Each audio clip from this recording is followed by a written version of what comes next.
Welcome to Black Press Week.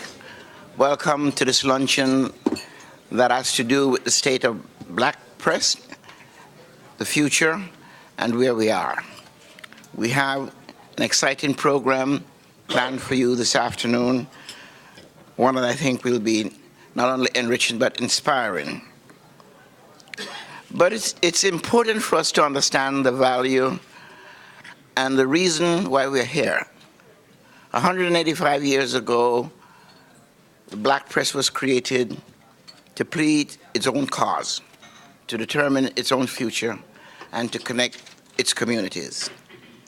And that charge was critical back then, 185 years ago. It is even more so today, when we might be, at some point, looking at losing that voice, and that cannot happen. And so that's why you are important to us, and that's why your presence here makes us gives us a signal that is valuable, it's important, and that struggle must continue. And this doesn't happen by chance. It happens through planning and through support we get from our partners, some of whom you'll hear from. But I'd just like to quickly acknowledge those companies who have provided support for NNPA and NNPAF. AT&T, Ford, GM, Nielsen, Wells Fargo, Toyota, Miller's Corp.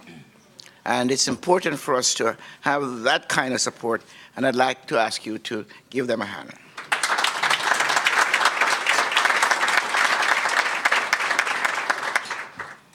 We are here also through the very hard work of the board of directors of the association and the board of directors of the foundation. These are people who have volunteered their time, traveled throughout this country to make sure that we stay together as an organization, we stay focused on our mission, and of course also on the business aspect of our newspaper. So again, would you help me in acknowledging the board of directors and the work that they've been doing, please.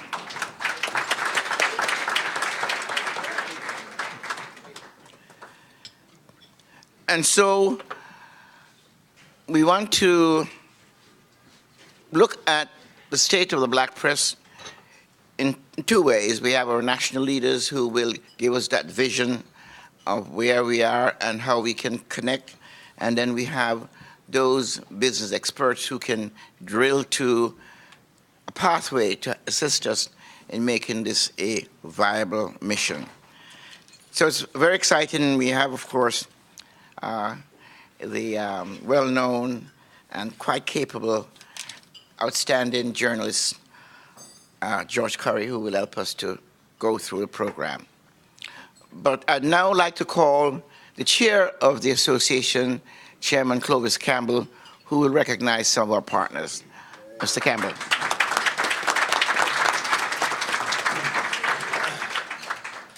Well, again, good afternoon, and Carl definitely did a good job in welcoming you here. It's my pleasure to see you all at Black Press Week. We've had an exciting day so far. We had an opportunity to go to the White House, got a briefing from the staff, even had a chance to take pictures and talk and listen to the president. I didn't say talk to him, but listen to him. But in all, it was a good day. You know, we've had a real serious issues coming up here to talk about today, and I know how important it is that we get into the program, but I've been taught that you have to kind of lighten up the room a little bit and get people ready for the program. We got great people like Reverend Jackson and Marc Morial here, so I know my dad used to tell me that always talk about things that are kind of relevant to what we're talking about today, and the state of the black community and the state of the black press is very important.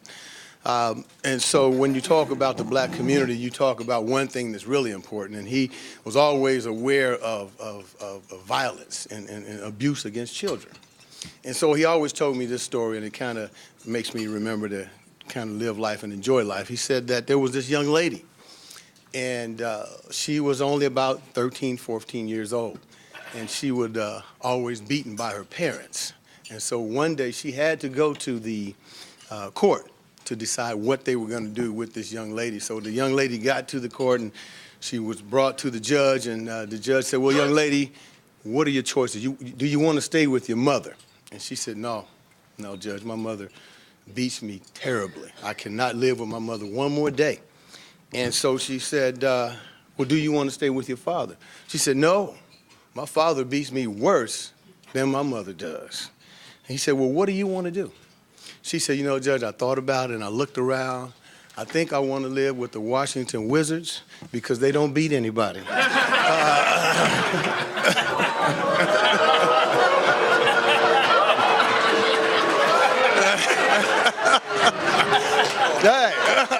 The truth hurts. The truth hurts. But keeping that in mind. Mark, to tell that joke when you're there. Hey, I know I can get the hell out of here. But we appreciate you all being here, specifically to our partners.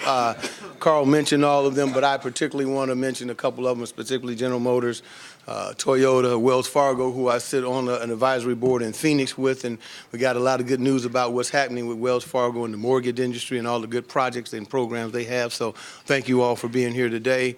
But just keep in mind that NNPA and NNPA Foundation are a team. We're a family. We work together, and it means a lot to see everyone here supporting not only the foundation, but the association as well.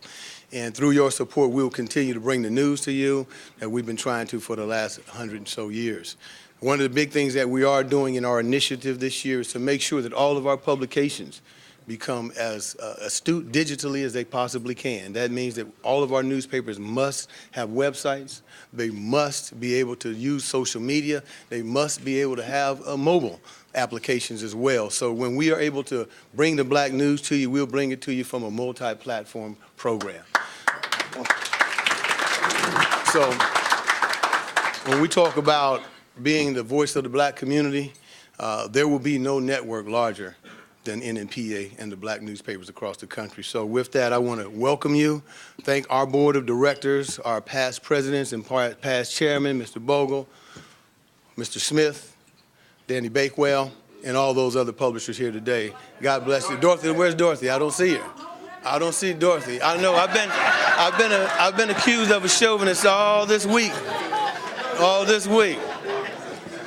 And Dorothy knows I talk to her at least once a week, so I apologize for that, Dorothy.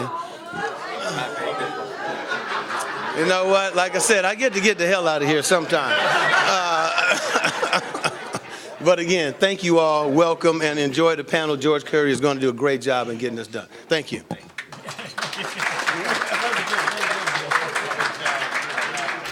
Londell, I think I'll start with you, and I'll just let everybody introduce himself.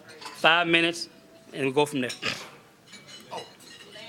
Londell, I'm getting called Londell. Let's make sure I get his bank account. I'll take that as a compliment. All right. That is very much so. Good afternoon, everyone. My name is Len Burnett, and I'm the co-CEO and group publisher of Uptown Magazine and Media Group, Vibe Magazine, and Black Book. And first, I'd like to thank Mr. Rodney for asking me to join the panel and be here today. I think, we're in some very interesting times. Having started in this business when I was 23 years old, had a head full of hair. In the fight at that time when we started our first magazine, Urban Profile. Asking you to stand at the podium so they can interview you. Okay. All right. There we go. So just seeing, going back to when I started my first magazine, Urban Profile. Okay. Good afternoon again. Yeah, I go to Abyssinia in Harlem, and I'll use the 5 B's of preaching. Be brief, brother, be brief. But my name again is Len Burnett, and I'm the group publisher of Vibe Magazine, Uptown Magazine, and we just acquired another company called Black Book. And glad to be here today. What I want to reflect on quickly is just, the opportunity that we really have, and reflecting back when I first got in this business in 1986 after graduating from Florida A&M University. Got to shout out to Black colleges, FAMU. It was tough times. The idea of explaining to not only advertisers, but even us as a group that there needed to be more black media. There are a lot of us that felt there was enough with what was out there. And how are we going to be different and how are we going to evolve?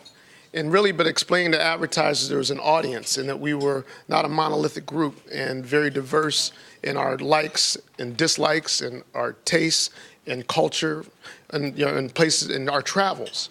And so, in going through my journey as an entrepreneur and in the media business, going then from Urban Profile to Vibe to Vanguard Media, where we had Honey, Heart and Soul and Savoy for a while, to everyone loves Savoy, I know, and Merge. Yeah, no, not everybody loves Savoy, I know. And then launching Urban Profile.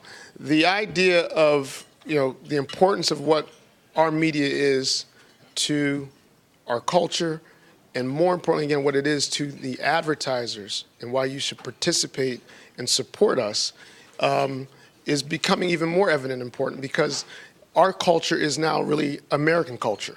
And it's so when folks start talking about what they need to do in the general market and what we are the general market, not only in growing in population, but we are the tastemakers, we are the influencers of world culture, as a matter of fact. And so, so that's why it's important to gather like this and to show our unity as a strength and as a industry. And then also, I think we also have to be reflective upon ourselves. I was in 1994, 95. Vibe was the second consumer magazine on the web behind Mother Jones magazine. And while I'd love to tell you that was my idea because I was such a technologically sound guy, there was someone else to put us on the World Wide Web that I said, that's cool. And, so the magazine was on there. But, when I reflect upon it, we embraced it, but we didn't embrace it in terms of immersing ourselves in it. We were a magazine on the web. And we did well, but we certainly didn't go up to be Facebook and MySpace or any of those things. So fast forward to today. The new internet, is really about mobile. And what you're going to start hearing more and more of is about mobile and social media, as well as hyperlocal content. And what better businesses to be in than black newspapers and media that provides hyperlocal content to our consumers on a daily or weekly basis, then that's where we are. And we're sitting pretty. Also we have an audience that is over-indexes on the internet and mobile usage beyond anybody in this country, particularly, again, in the general market. However, if we don't embrace the technology, get ahead of it, we all know it's here. And everybody started talking about it. I know some people have great websites, some don't have websites. We need to embrace it and get ahead of it. And we all know it's different than back in the 90s when we sort of didn't really truly understand what the internet would be. We thought we heard, we said, hey, it's going to do something, but we didn't know. There wasn't a real business model to it. But there's business models to technology. Your iPhone, your iPad, all this stuff right here, this is, what is a newspaper? What is a magazine? You're not going to go away. It will evolve. You have to evolve. And how you read a newspaper and embrace a magazine, that's what's going to change. And how you embrace that is going to be what really makes or breaks us. And what I believe and know, because what we're about, is we're creative, we're first to trends, and once we get there, we're always the best. So, let's get there and still continue to be on top and be the best. And that do 5 minutes? Yeah, that's good. But I do want to say that our newspapers are more than just about, or needs to be more than just about transmitting the news. We're celebrating Black Press Week to honor our founders. And the basic premise was not only to deliver the story, but to deliver the story, to tell our story from our perspective. And to, at the end of that time, to agitate, to advocate, and to make sure that our community knew that if people were not participating in elevating the quality of life for black people, we were going to stay on that agenda until things changed. And that's how we have made whatever progress we have made in America today. The last thing we want to do after we agitate and after we advocate, we want to aggravate. We want to just make sure folk are very uncomfortable. When they see me coming, they just very uncomfortable. And I want them to be uncomfortable because people who have gone before me have laid a predicate, laid a precedent for all of us to be here. And they have not done that by making people comfortable. The reason we don't have the circulation is because in many instances we're not speaking to our own constituency. It's not just that, however. The whole issue of representing the consumer who are buying these products from these major corporate entities and not putting dollars back in our community. It is the reason their communities are thriving and our communities are dying. And we've got to hold them accountable. We've got to tell that story, agitate, aggravate, and advocate. That's what we've got to do.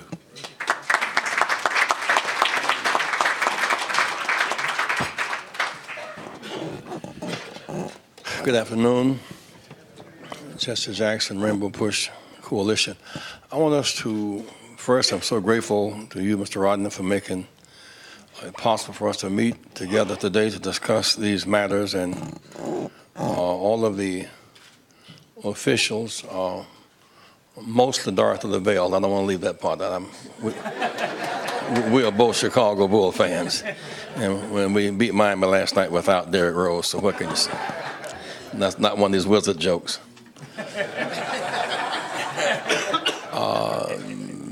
Yesterday, we buried one of our strongest advocates for our cause, Donald Payne, the foremost Africanist in the U.S. Congress, and I hope this week that you will take the time to dig out enough of his story to tell it, because he was a force for good. When our own government was silent on Rwanda, he was speaking out. When our own government had Mandela on the terrorist list, he was speaking out. When our own government was embracing Buthelezi, he was embracing Mandela. When our government was embracing Savimbi, he was embracing Dos Santos. A huge force for good was buried on yesterday. Secondly, that the March, first Sunday in March, 1965, the modern day voting rights confrontations led to the Voting Rights Act, August of 1965. A story that we must delve into, Brother Holmes, more deeply than I think that we have. Let me say that when I was at one of my first jobs, weekly, was selling the Afro-American Journal and Guide newspapers. The emphasis was not on who was advertising, it was focused on who needed to hear the word. They were just, that's how Jet took off, bottom up. Mr.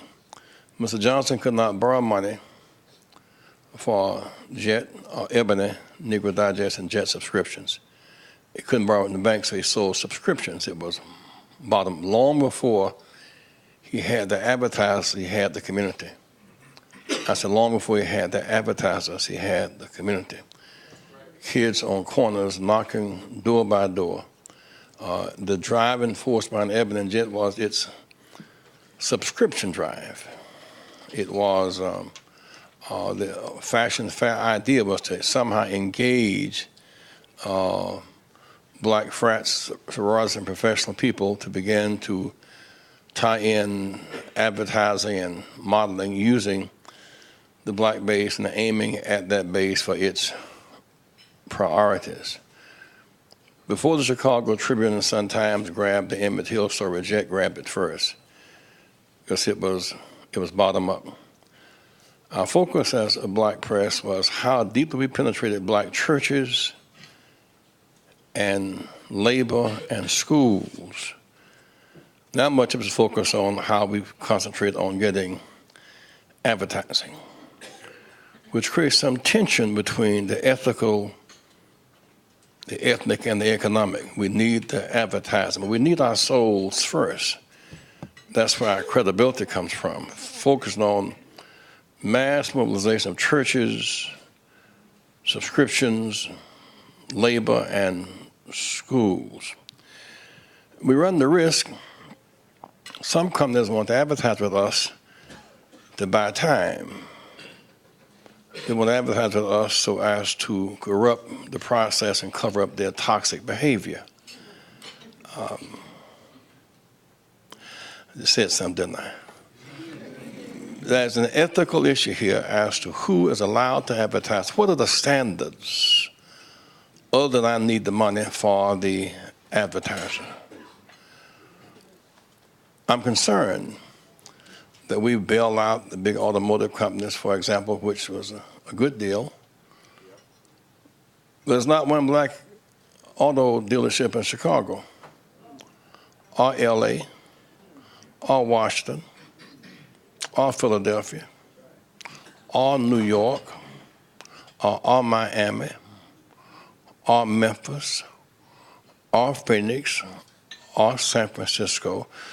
So if they buy some ad space and we can't tell that story, there's a profound ethical issue here, because our first mission is to get black dealerships and black suppliers and to strengthen black ad agencies who will then buy time from major companies. There is this tension between bottom up and top down.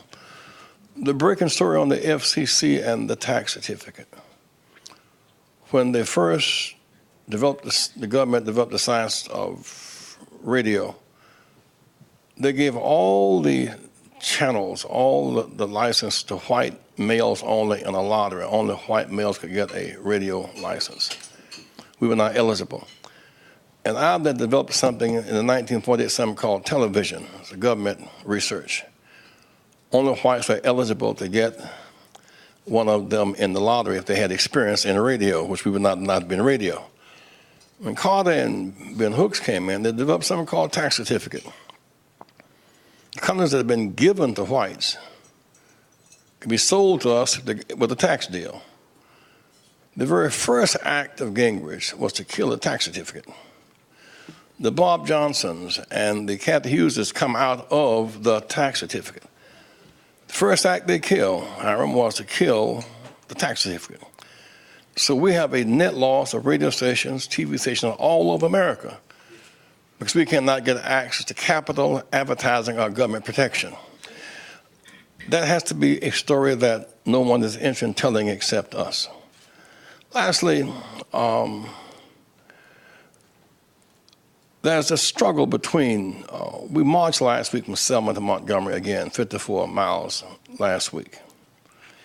And what struck me about going down that highway this time than going down that highway in 1965 was then we did not have the way to vote, but had the will to vote.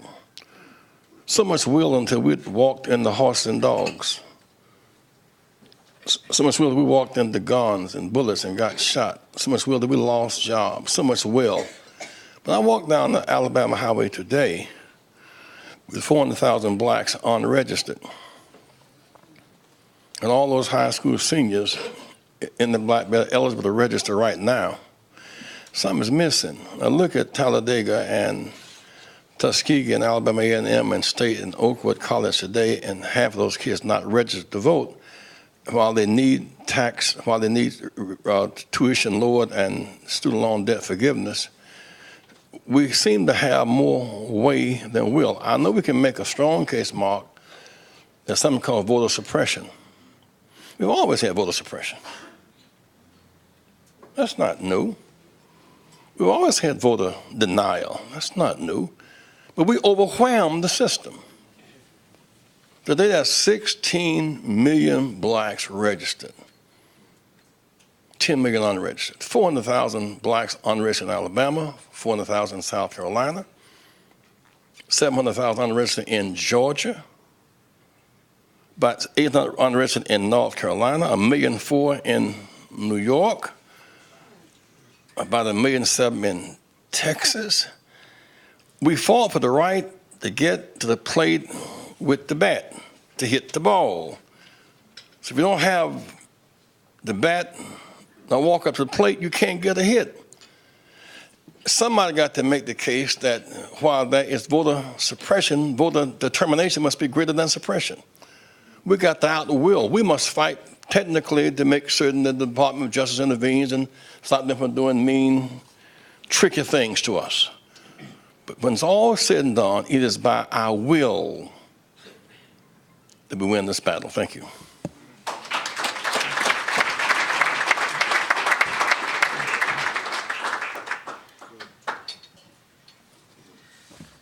Thank you, Reverend Jackson.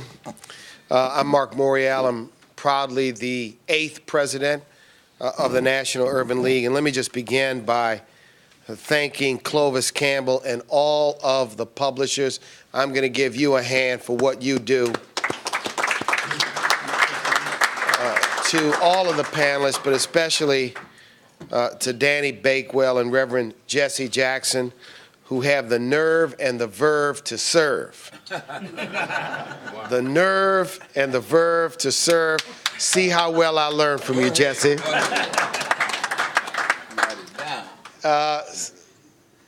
Secondly, recently, I had the chance to make a presentation to an erudite, educated, knowledgeable group of people.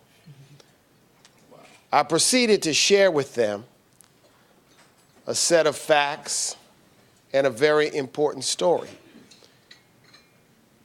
Their reaction was, where did you get that from and how do you know that? I said, well, first of all, I'm a genius. Secondly, my mama and daddy taught me a lot. Thirdly, I was blessed to go to great schools.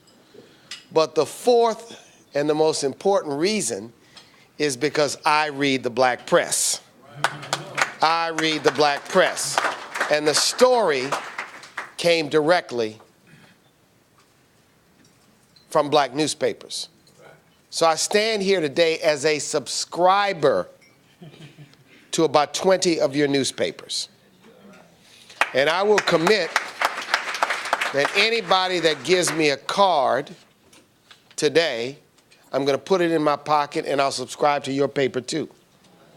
Because on a weekly basis, when I sit down to get my dose of basketball and football, I have a nice pile of black newspapers right next to me. And I go through those papers from cities all across the nation to learn about facts and stories you're not going to get anywhere else. The first and the most important thing we have to do is to encourage our community to become subscribers. And I think it should start with our leadership. So I challenge any black elected official who's ever walked through one of your doors asking for an endorsement to subscribe to your newspaper. And it ought to go farther than that. We must put our money where our mouths are. And we must support the black press openly and engagingly. Now, I'll tell you this. I want to compliment you all because the content that you produce is excellent. And the only people who don't know that the content that you produce is excellent are people who are not reading your papers. So during Black Press Week, let us begin anew to re-engage the community. As Reverend Jackson said, advertising is the mother's milk of business survival. But subscription bases are the things that advertisers look at when they make decisions about whether to invest and what to invest in your papers.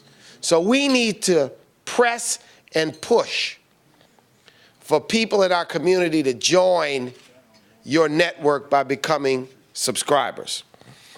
Secondly, last week, I want to thank Clovis Campbell, who joined us at Howard University for the release of this year's State of Black America report.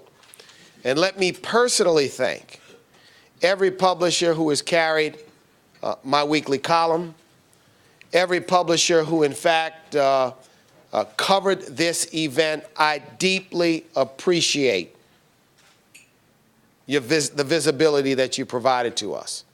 And I want to just take a few minutes to share with you what this year's report was about, because putting together a detailed report and making it available to people, if they don't look at it, if they don't heed it, if they don't absorb it, is of no use. So, this year, we embraced the theme, Occupy the Vote, to educate, employ, and empower.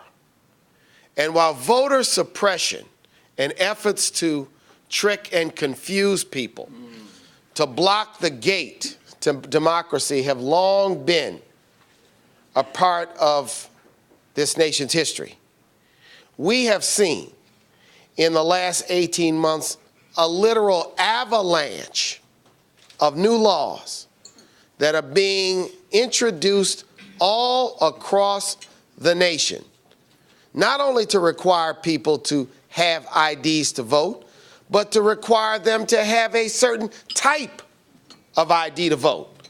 Texas, whose law just got struck down, thank you, Attorney General Holder,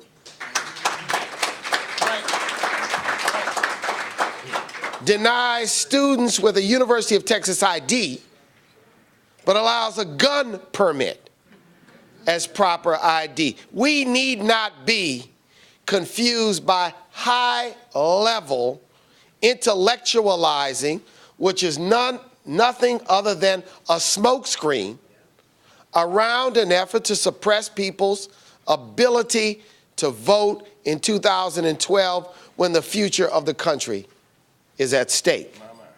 We must keep the visibility of this effort to suppress our votes high on the minds of people across the nation. We must also educate people in our community about the requirements in a given state so that we don't have surprises. There will be an effort to stop, block every single one of these that we can. But we may be faced, come November, with a requirement in some states to have a voter ID. So let's storm the DMV. Yes, sir. Let's organize as we did in the South, when we had to bring people to the courthouse or the city hall to register to vote between the hours of 9 and 2. Let us now encourage people to resist, but also let us help seniors and young people to get the proper identification. We got to operate on 2 tracks. We have to operate on 2 tracks. We cannot be thwarted. And the 3rd track is what Reverend Jackson said. It is an absolute disrespect to the 1965 March in Selma and Bloody Sunday and the Voting Rights Act for there to be 10 million of our people unregistered. 10 million of our people unregistered.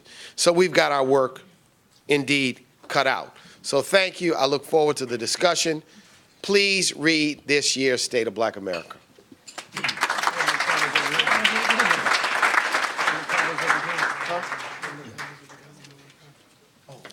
Good afternoon. How y'all doing?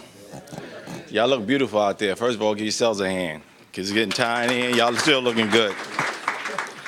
Unlike my esteemed group of brothers and sisters here, including Lynn, Just brothers, right? Somebody said just brothers? That was just coincidental, of course, I'm sure. You know, I'm much less known than these distinguished gentlemen, so I'll just tell you. My name is Londell McMillan. I'm an attorney at law. Been practicing about 22 years from a little town called Brooklyn, New York.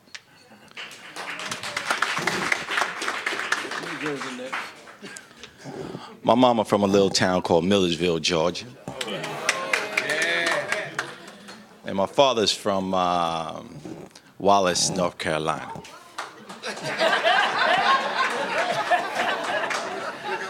See, I don't need to say anything else. You know, I don't need to tell you that during the course of my life, I've represented iconic cultural figures like Michael Jackson and his mother and his children, Prince, Stevie Wonder, Aretha Franklin, as well as contemporary young hip-hop artists that we know and love, from Kanye West to Lil' Kim. Yes, I said Lil' Kim. So I'll be brief. One of the things about going last is they either save the best for last or they save the leftovers, and I'm certainly not the best here. So I'll be your leftovers and try to put it in context real brief so we can get into the discussion. But Brother Len, you notice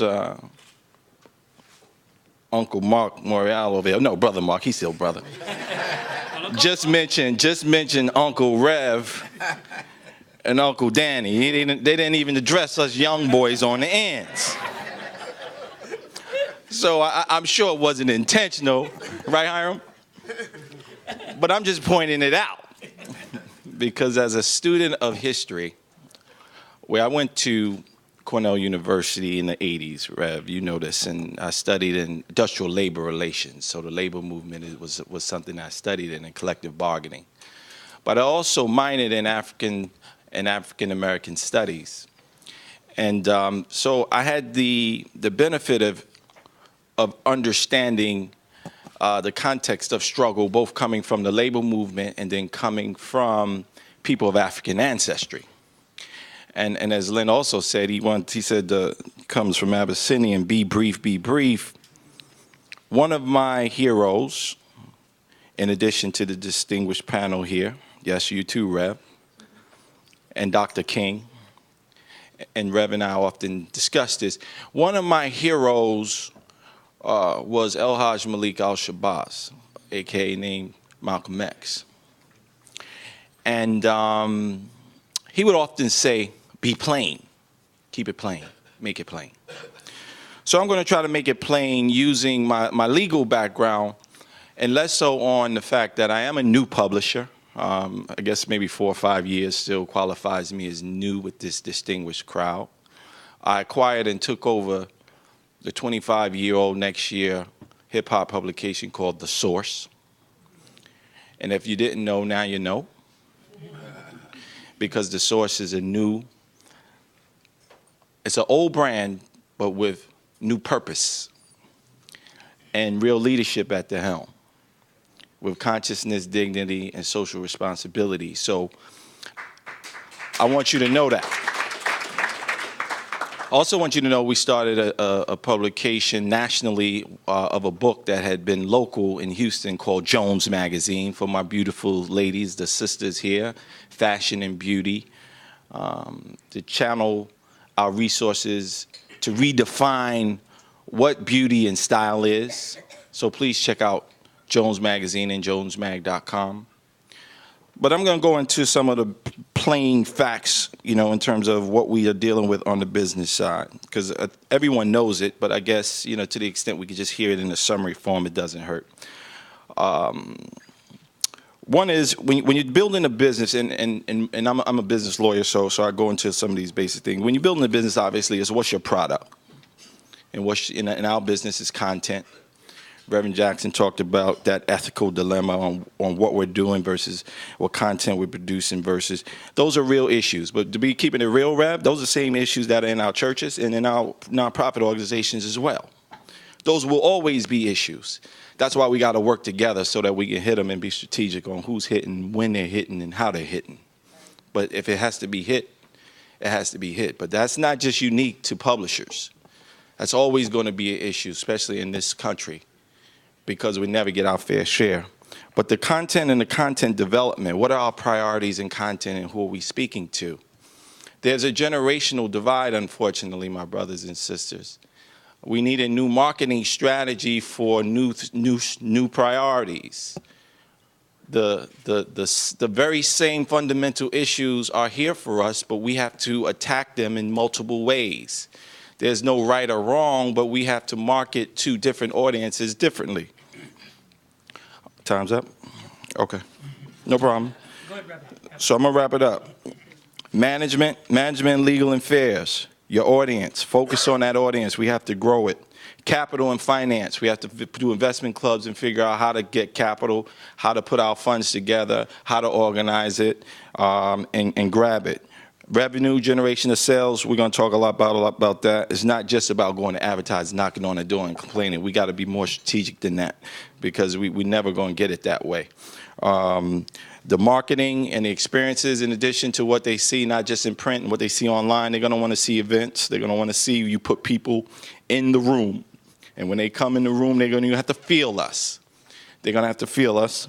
And strategic partnerships, not just for content where we can share content, but also that we can put our resources together. We should be looking at how we go to the same printer and negotiating a bigger deal, because the bigger publishers, their cost per copy is a fraction of what ours are. So how do we co-op our resources and put it in the pool so that we can actually go leverage with a major printer and reduce our costs of paper, reduce our cost of printing. And we also have to deal with that media buyer who may not look like us, who for some reason, one or two things is happening. They either think our community and our audience is either obsolete, or they think they know our audience better than we do. Either way, we have to address that. I've been told to sit down and I listen to my elders, so God bless.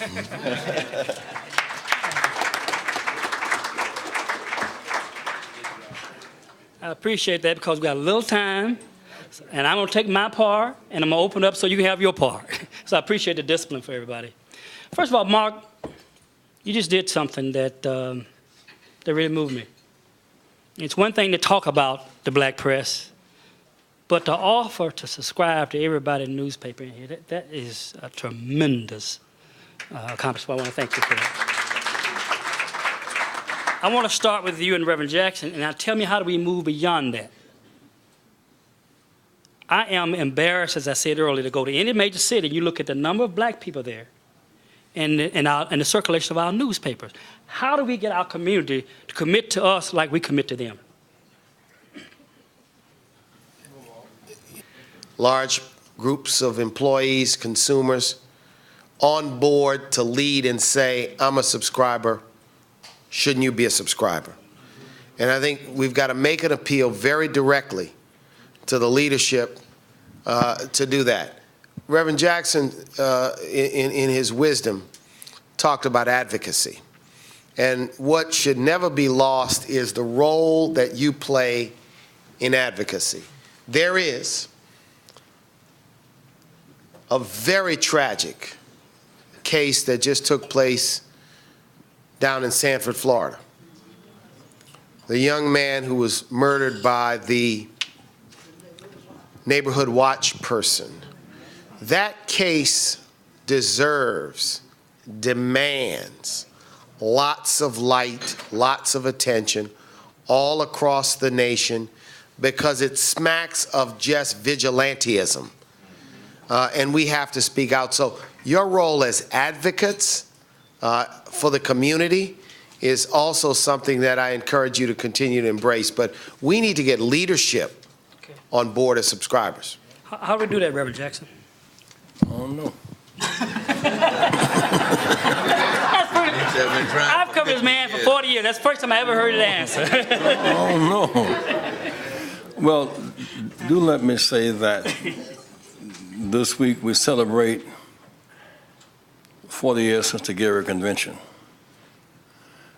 And we don't benchmark that, no one will. That's unique to us, the benchmark of the Gary Convention. Also, as of yesterday, while we marched this week, the Voting Rights Act, which is the defining moment for us in '65, this week the governor of Michigan is putting forth a consent decree to set the mayor down and the city council, disenfranchise them and the voters with the power to suspend all labor contracts in Detroit and privatize and sell off properties like Belle Isle Transportation, Belle Isle Water and Lights. We're in the middle of a war. And so we can't skip past some of that damning, even as we try to make our case. That's why content's so important. I would say the other part is that if you go to a given body of, remember our base is churches, labor, and schools. All the schools where we operate from should have our newspapers in those school libraries because we work that route. Those churches should be subscribing because we work that church route. Local labor because we work that route. Kind of like the Mondes one, if we in fact have that base, it's easy to get ads because the advertisers can't say no. But if you have the ad up top and don't have the base at the bottom, somebody will ask you, show me your real readership. Our strength remains a challenge for us bottom up. So for us, it was kids 10, 12, and 13 on newspapers selling, those newspapers, selling Jet, selling Evidence, the case may have been. I would urge us to take a renewed look at neighborhood street selling and subscription as the base from which we demand reciprocity from these major ad agencies. Let me follow with that. To some publishers, it may seem self-serving. I mean, you're doing the work. Why can't we count on our leaders to do more, to go to, you serve as our advocate. We advocate for you. How can we get national leaders to go out and advocate for us? We shouldn't be out there having to do that. We're producing the product. How can you help us more? Well, we are. When we go and confront GM for the crisis, we put in that deal not just employees and employees and supplier contractors and the like, but also that's why the black newspapers got some of those ads because of our work. That's why Wells Fargo is sitting up in here today. They just happened to stop by. We confronted Wells Fargo. You met them, we met them on a different level. That's why GM is here today. They talk about how Mr. Johnson at 10 years could not get GM to advertise Jet and Ebony. Because we threatened to boycott them. That's how they got there. So we do that part. But even while we advocate and put in our demand structure advertising, our base remains a bottom-up base. If we get all the top-level ads and have a strong body of ads and have no readers, every year, as you know, at the Billiken Day Parade in Chicago, there may be 500,000 people watching a parade, but don't have 1% of those who subscribe to the paper. Because we're selling the parade and selling ads, but not selling the people who should be reading the paper the next week. Exactly. Bottom up is harder work, but it lasts longer. Bottom up work is harder work, but it lasts longer. Danny, how many black people in LA? Probably about a million. What would you say your circulation, what percentage of that would you say your circulation is? About 3%, 5%. How do we close that gap? Well, let me tell you how I think it's clear how we close the gap. And I think the fact that the panel is represented here today is an outgrowth of, I think, what we see at NNPA as a future for black people where we are inextricably tied together. Okay. We've always had that, but certainly one of the missions that I accepted and I think I was charged with when I took over as chairman was to bring back that integration of the civil rights community, the business community, religious community, and the newspaper.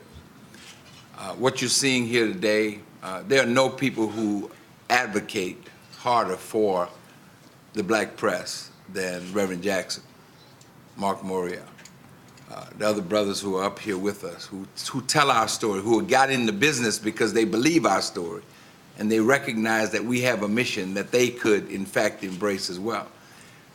Reverend Sharpton, no matter where you are, Maxine Waters, Congressional Black Caucus, but we have begun to integrate them into our mission as they have always been integrated. But we're not telling that story to each other. We're not holding each other accountable.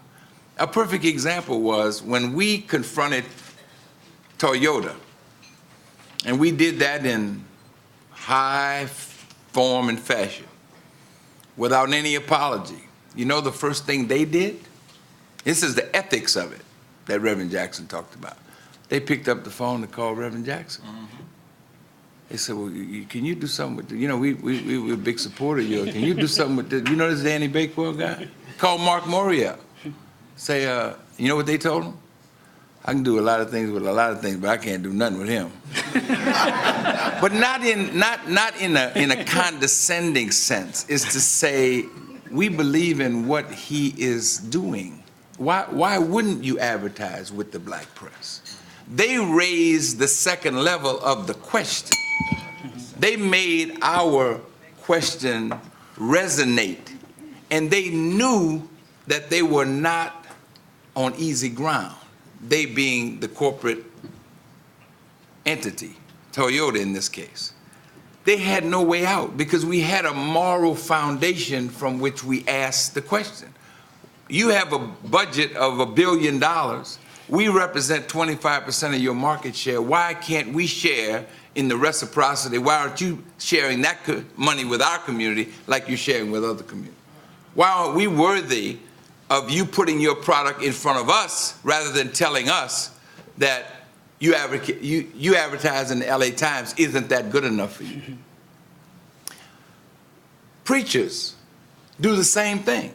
They validate us, and they will validate us. The story that we tell now in NNPA and Black Press of America, and that is there is no black leader in America who reached his station in America in life without coming through the black press. Whether it's a preacher, whether it's a politician, whether it's a business person, and they're happy to come through the black press. But it's back to that accountability. Some of our leaders are accountable. Some of them think once they start rising, they forget from where they came. They get amnesia from where they came. And that is how what we've got to translate and transform back into investing in the people, in those subscriptions, and getting their voices to echo as our voices. These men are capable of telling stories about what's happening in Black America anywhere in America. But the only place you can find their faces, unless there's something bad going on, is in the black press. Okay. Let me do this. Len, since you've had a lot of experience doing this, I want to talk to us how we can enlarge our audience. Then I'm going to go to Londell. Since you're kind of new to this, how do you look at it from a different set of eyes? Yeah, I'm going to be then quick. I'm going to open up. I'm going to be quick. First, I think, like Mr. Morial said earlier, we have to use parallel paths. There's not one quick solution, and subscription. If every person went out and subscribed to the newspaper, your newspaper, that'd be fantastic. And you could probably take your business to a much more profitable side, and you have subscriptions. That's all great. That's a tough road to go, and we should practice on it and do it, but that's not the only solution. The reality is that we have to expand our audience.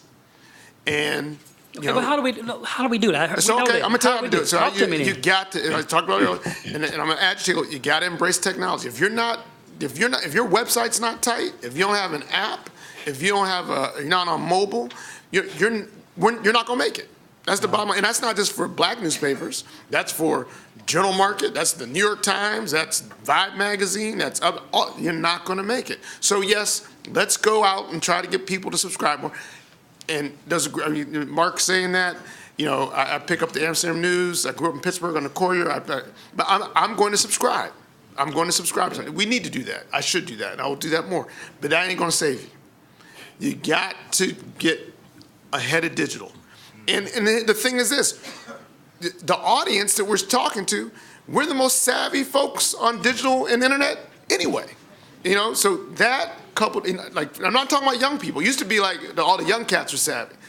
Black women are on the internet more than just as much as anybody else. Social media, not Facebook. Facebook, all that stuff is really much more adult. You know, you guys, all you guys are on Facebook, much more adult than you really want to think. So the idea is parallel paths. Yeah, let's make a big subscription drive. That's great. You got to get your technology game together, and there are enough people in our business that are ahead of that, are doing that, and our audience will embrace it, and that'll lead the path to more success. So you're saying don't get stuck on the subs, but get stuck on that technology. Do both. Yep. Yeah. In addition to technology, I think it's a multi-generational issue. You've got to get your children or young people involved in your business and expand your audience. I really do believe in that. You know, I got into the source because they asked me, why'd you do this? You shouldn't be doing this. And I said, our young people need some content that they respect, that they want, that's got some vitamins in it and nourishment in it. And you know, I understand the strategies that I hear, they all work. You go to the church, go to the base, but a lot of young people not in the church, unfortunately. So you got to do all of the above. We got to do all of the above. There's no one simple solution, but the one legal solution I will throw out there is the fastest way to gain wealth in any business. I don't care what business it is through mergers and acquisitions. We've got too many independent small businesses, brothers and sisters. We need scale. At some point, people are going to get in a room and figure it out and see how do we organize, consolidate, use corporate structures that make sense and treat us fair, and then come to the marketplace with more audience. Whether it's the automotive business, the finance industry, or our mom and pop shops, we are going to have to adopt some of these basic business practices, and it's time to do it now. Going to open up. Thank you. I'm going to open up the questions because we have a limited time. Make sure it's a question, not a speech. And y'all know what we're talking about, the subject. So let's stay on point. There's a lot of stuff going on in Black America. Interesting case. That's fine. Today we're talking about the black press. Terry. I just want to say that, and it's these phones to the questions. What's going on? Give me a question. I was going to say that I understand what the principle is for the leadership to follow the black press. Mm-hmm.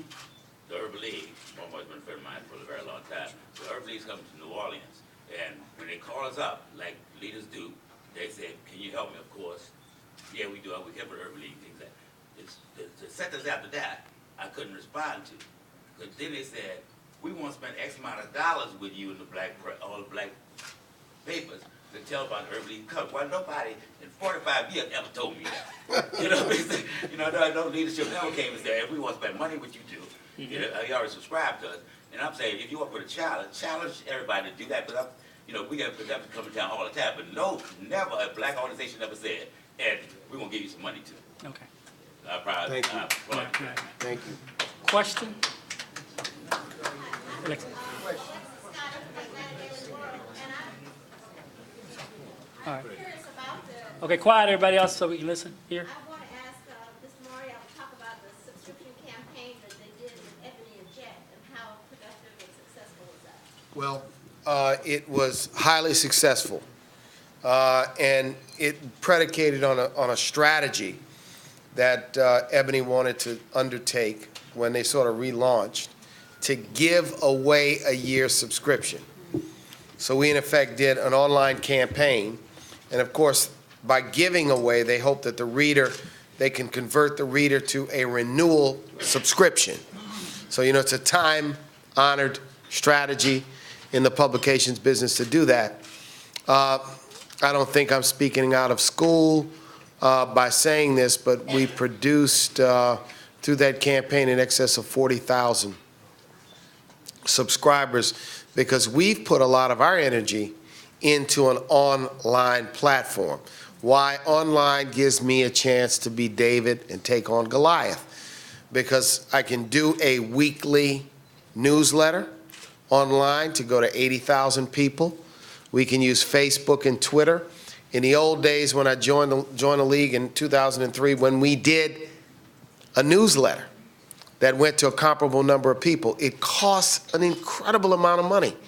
So this idea of leveraging, focusing, educating yourself about how to do online. The approach I've taken is I hire some smart people, and I make sure that they talk to me a lot because I want to learn.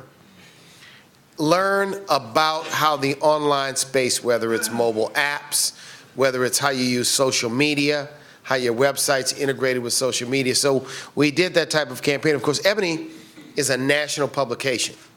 But, we had some considerations from them. We don't give away the use of our list for free because it's taken us a lot of work and a lot of time, and we don't want people to think that our list is a commercial tool, that we're pushing and hawking products week in and week out. But I think that, to Londell's point about consolidation, one part of a strategy might be to try to figure out how to do a national subscription campaign that operates both nationally and at the local level, something that might attract advertising, that might include a combination of events.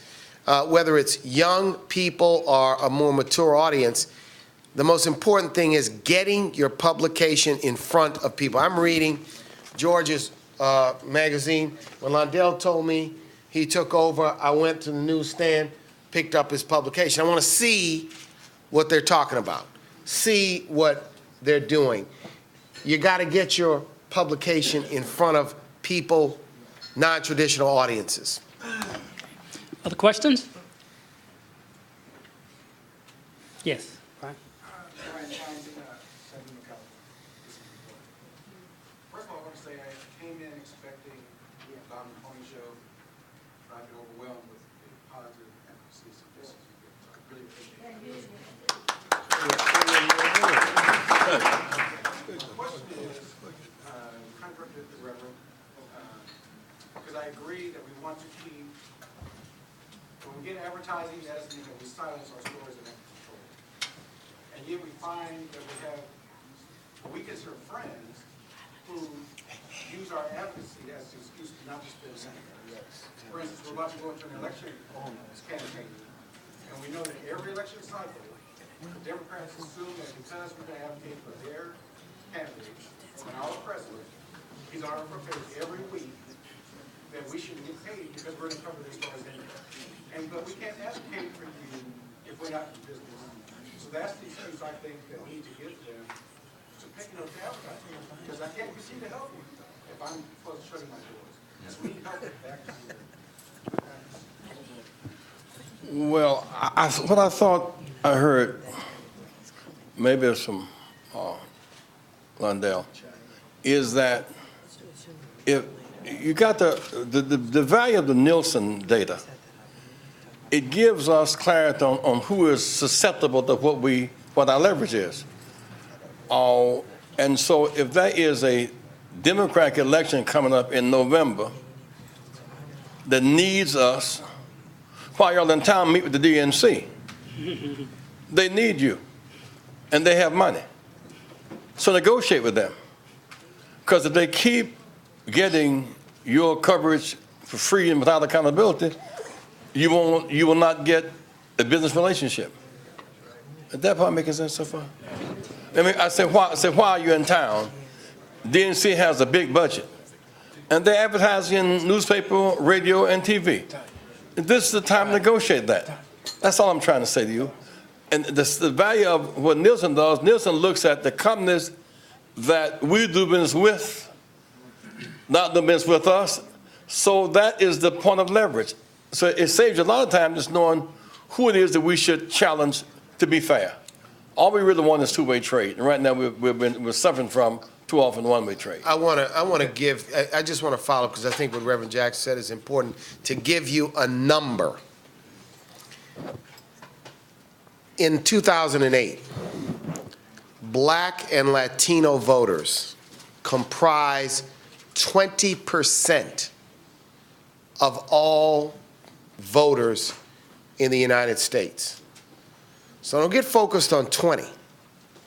20 is 40% of 50, right? So when you think about trying to get to 51% in a national election, 40%, if you add the Asian voters and the Native American voters, that number may get up to 41, 42, 43%. It is very important to understand that our impact on an election at the national level is far different than it was even in 2004 or the year 2000. And I think being armed with the numbers, there's a report out by the NAACP and the NAACP Legal Defense Fund which lays all of this out. It's a very important part about not, it's just like when we talk about $1 trillion in spending. We have to know our power in numbers. Our power in numbers at the national election. If you go to North Carolina, Virginia, Ohio, Pennsylvania, and you look at the percentage of the overall vote, but the percentage of how you count to 50 that the African American vote, and when you add the Latino community, represents, it's growing in significance. If we had any success in registering 15, 20% of the 10 million unregistered voters. So the other place where we need to get together is on this idea of occupying the vote, on elevating, on educating, on saying to our people, we can't let cynicism, and I'm disappointed with this or that, or we've lost ground, to carry the weight, because internal memos on voter suppression that have been uncovered say the way to depress African American voters is to try to create confusion in their community, make sure they're fighting each other, make sure they're frustrated, and fewer will turn out. So we got to know the numbers, because the numbers translate to the sensibility of why advertising in the black press is crucially important for any candidate running in this cycle. Mark, can I apologize. I just want to say that as we move on all of these agendas, we are gaining ground. AT&T and Tanya Lombard, who's their representative, put together a website which is online now that you can go to, and is evolving into one of the major tools that the black press has in terms of being able to put subscriptions out there, being able to communicate with our subscribers, allow our advertisers to see what we're doing, and to have that content spread in places that it's never been before. And secondly, Nielsen, with Cheryl Pearson McNeil, has put together with us a report called the Black Consumer in America Report, produced by NNPA and Nielsen. It has given us fantastic tools to be able to go to corporate America and demonstrate to them with one of their research organs the kind of power that exists in black America, and it is making a difference. So we're forever thankful to them, and I just wanted everybody to know that. Let's give them a big hand. We got 10 minutes. Gonna go to Reverend Jackson, then go to the next question. I still want to make my conservative case. You can't represent black people that you talk for but don't talk to. I say it's hard to represent black folk you talk for but don't talk to. So if in all you're talking about the numbers of us and don't talk to us, you are Boy Scouting us. Like BS, that's a nice way to put that, right? My point is, Judge Johnson say, if your church sells 100 subscriptions, we put the preacher's picture in the papers. That's some business relationship. If your frat sells the most subscriptions, your frat gets projected. It was a reciprocal relationship. So we want the Democrats to win. Hell, they got to want us to win too. If they win, we both should win. If Democrats win and we lose, or if we y'all get my point.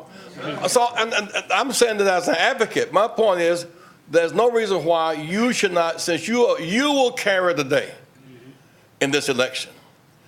The Democratic budget must reflect your presence.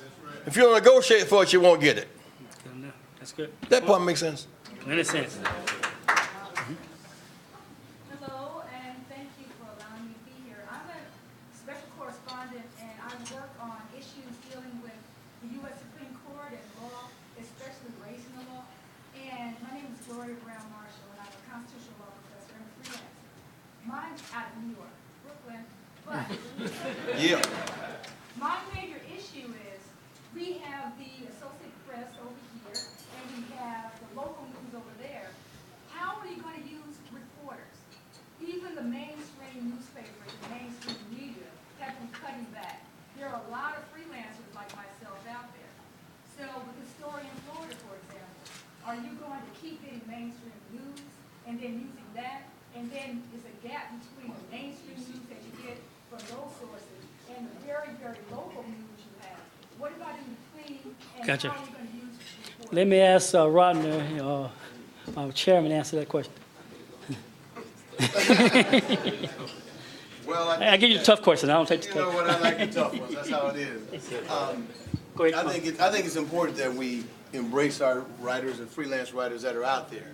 The real thing is that you have to understand that we're here also. A lot of our folks have the tendency that once they started working for the white press, they forget about how valuable the black press is until they need a job. So what we have to do is make sure that we open up the door so you can come back and work for us anytime. We are more than happy to have you here, but don't forget where you come from. All right, got time for about 2 more questions. Where? I'm sorry, I apologize. Go ahead. Okay, let's give me attention. As you're talking about this emergence of bringing in new media, new communications technology, internet, et cetera, is there anyone looking at a speed-to-market strategy that the integration of radio, the press, as well as the new media? Is anyone taking that kind of approach? Now, let me tell you why I raised that question. I heard someone say, kill it. Say what? I see no conflict between black radio and black press. In fact, I think every day somebody's got a voice talking to the population, to the people in the community. If we had an integrated strategy that made folks instantly aware of the new media technology and the access points and the websites and integrated all that in a vertical way, I think everybody can become a winner. So I think you've answered your own question. That we need to be doing more than just the paper, to integrate the platforms. Well, I had to ask a question to make a statement. Okay, well, you did a good job, and you better be glad it's the end of the program. Next question? Shoot. That was good. Using technology, and my man right here, you mentioned content for the younger generation. My question is, how do we get the younger generation to subscribe to these different black press newspapers that they know nothing about and everything? Because a lot about black youth, you know, they know the source. And, And they're not subscribing to the source or vibe. So the point being this, Include the younger people in the paper. Hold on. One discussion. We're all salespeople. You have to sell to the needs of the client.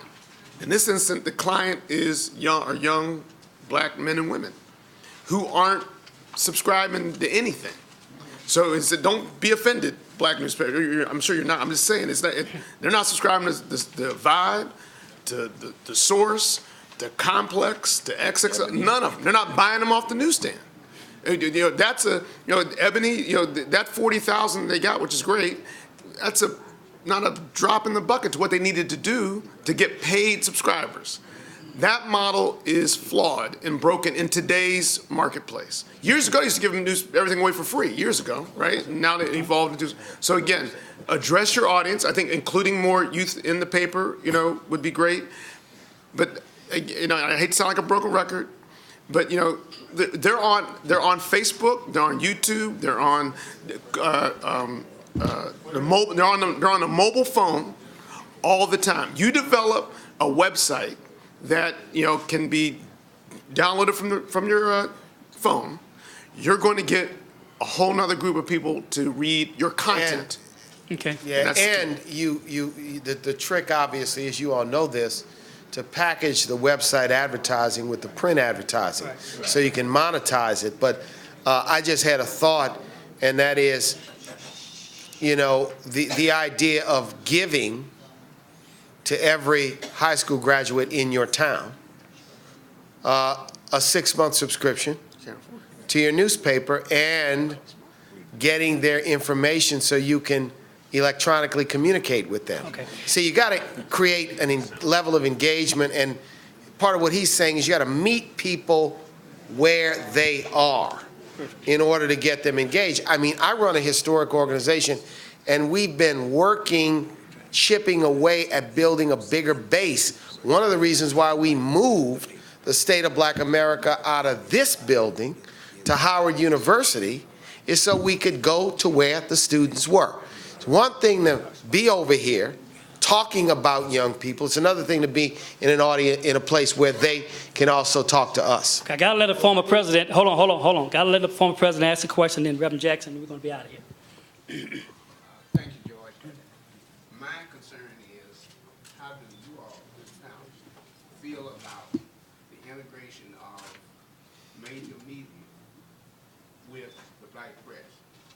George and I participated on a panel at Pittsburgh, University of Pittsburgh, and we had a lot of young people there. And the key point was the bias that they had in reported black male youth that still exists today. How do you feel about the amalgamation of CNN, AP, and all the other major press that are part of the black press? Okay, Reverend Jackson, I'm gonna let you handle it, and then we'll have this call come up because we're out of time. Man, I can't handle that. No, what I kind of want to say, George, if you don't mind, Mr. President, is that Black America is on the occupation and on the attack. Yes, sir. A radical drop-off in black radio ownership. Yes, sir. A radical drop-off in black TV ownership. Without the tax certificate, which the government, we will not get that back. A radical closing in black banks. The biggest loss of black homes with banks targeting us and getting a bailout deal. A radical attack on advertising in black press, even closing of black funeral homes. I mean, that's the context of this conversation. We cannot separate the black press from, we are on the occupation, on the attack. While we're number one in political leadership at the White House, the captain is black, but the boat, we're in the hull of the ship, and water coming in from the bottom. And so I would think that we must expand our consciousness to look at this radical, we're number one in infant mortality, number one in short life expectancy, number one in home foreclosure, number one in unemployment. In South Carolina, we're 28% of the population and 75% of the jail population. And 20% of those are leased out to private companies to make 35 cents an hour, George. Half of that money goes to rent the jail cell and half of it goes for child support. As those prison labor now undercut organized labor. I'm saying all that to say that we cannot separate a community. The house is on fire. Your room can't be saved. We got to save the house just to save your room. That's right. That's right. Go ahead. That's it. That's it. That's why he represents the Jackson there. That's why he is. Right. Put the whole fire out. There you go. Neighborhood. Ladies and gentlemen, wasn't this a wonderful discussion? And, thank you, Mr. Rodney. We want to say thanks to each panelist, all who are very busy and took time out. Some had to move schedule around to be here. And we want to say thanks to Len Burnett, came in from New York and he's heading right back out. Of course, our Chairman Emeritus, Danny Bakewell, Reverend Jesse Jackson, London Macmillan, of course, Marc Morial. And wasn't George just great in the way he handled it? So we want to say thanks. We want to, before you go, quick reminder, the Newsmaker Award Dinner, 7 p.m., back at the Liaison.